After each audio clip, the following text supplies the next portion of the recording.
ये कहानी है 1938 की।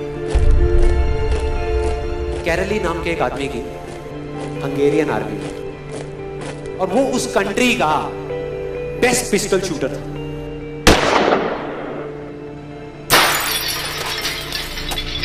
जितनी भी नेशनल चैंपियनशिप्स हुई थी उस कंट्री में, उसको वो जीत चुका था। और सबको ऑलमोस्ट कंफर्म था कि 1940s में जो ओलंपिक्स होने वाले हैं उसमें गोल्ड मेडल केरली को ही मिलेगा। और उसने सालों से ट्रेनिंग करी थी। उसका एक ही सपना था, एक ही फोकस था कि मुझे अपने इस हाथ को दुनिया का बेस्ट शूटिंग हैंड बनाना है, बेस्ट बनाना है, बेस्ट बनाना है। और वो कामयाब हो गया, उसने बना लिया बेस्ट शूटिंग हैंड। सिर्फ 2 साल का फर्क था। 1938 में एक आर्मी का ट्रेनिंग कैंप चल रहा था। क्योंकि वो आर्मी में था तो एक एक्सीडेंट हो गया। उसके उसी हाथ में जिससे उसने गोल्ड मेडल जीतना था, उसमें एक हैंड ग्रेनेड फट गया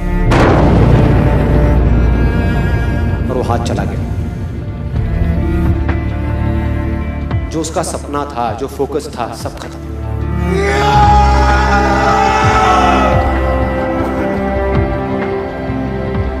उसके पास 2 रास्ते थे। एक तो ये कि वो बाकी की पूरी जिंदगी रोता रहे और कहीं जा करके छुप जाए, या अपना जो गोल था जिस पे उसने फोकस किया हुआ था उसको पकड़ करके रखे। तो उसने फोकस किया उस पे नहीं जो चला गया था, जो उसके पास नहीं था।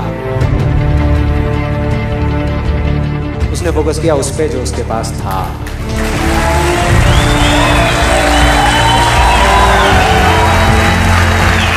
जो उसके पास था। और क्या था उसके पास में? एक लेफ्ट हैंड, एक ऐसा हाथ जिससे वो लिख तक नहीं सकता था। 1 महीने तक उसका हॉस्पिटल में इलाज चला इस हाथ के लिए, और सही 1 महीने बाद अपनी ट्रेनिंग शुरू कर दी इस हाथ के।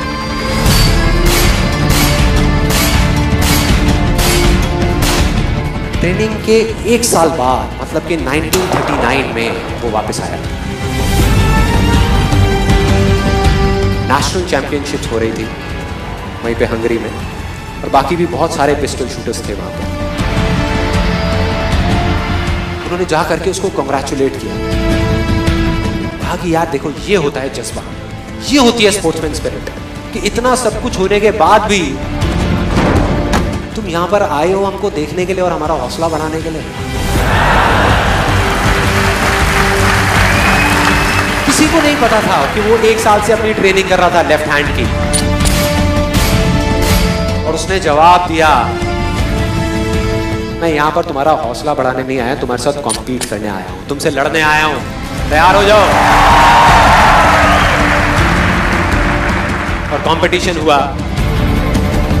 बाकी सब वहां पर जितने भी लोग थे वो कॉम्पीट कर रहे थे अपने बेस्ट हैंड से। ये कॉम्पीट कर रहा था अपने ओनली हैंड से, ओनली हैंड से। कौन जीता? The man with the only hand, केरली जीत गया। लेकिन वो यहां नहीं रुका। उसका गोल क्लियर था कि मुझे इस हाथ को इस कंट्री का नहीं, इस पूरी दुनिया का बेस्ट शूटिंग हैंड बनाना है। उसने अपना सारा फोकस उठा करके डाला 1940 पे, जब ओलंपिक्स होने वाले थे। लेकिन 1940s के ओलंपिक्स कैंसिल हो गए वर्ल्ड वॉर की वजह से।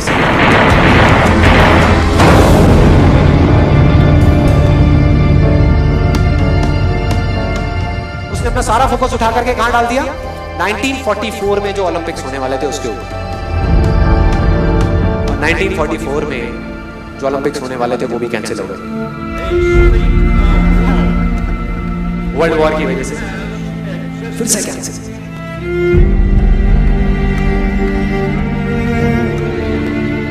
उसने अपना सारा फोकस उठा करके डाल दिया 1948 के ओलंपिक्स में। 1938 में उसकी एज थी 28 साल, 1948 में उसकी एज हो चुकी थी 38 इयर्स। और जो यंगर जो प्लेयर्स आते हैं निकल करके, उनसे कॉम्पीट करना मुश्किल होता चला जाता है। लेकिन मुश्किल नाम का ये वर्ड था ही नहीं उसकी डिक्शनरी में। वो गया, पूरे वर्ल्ड के बेस्ट शूटर्स आए हुए थे जो अपने बेस्ट हैंड से कॉम्पीट कर रहे थे, और ये अपने ओनली हैंड से कॉम्पीट कर रहा था। और कौन जीता? The man with the only hand.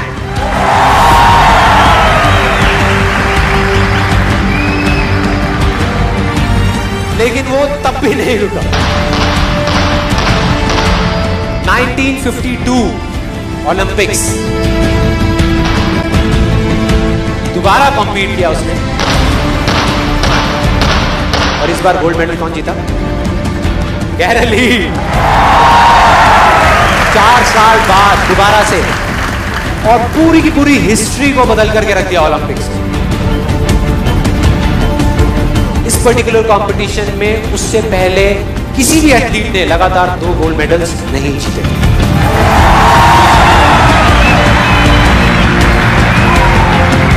अब किसी भी लूजर के पास चले जाओ, उसके पास लिस्ट होगी बहानों की कि मैं इस वजह से फेल हुआ अपनी लाइफ में, इस वजह से मैं कुछ नहीं कर पाया। बहुत लंबी लिस्ट है। और दूसरी तरफ विनर के पास चले जाओ, उसके पास में 1000 वजह होगी वो ना करने की जो वो करना चाहता है, सिर्फ एक वजह होगी वो करने की जो वो करना चाहता है, और वो कर जाएगा।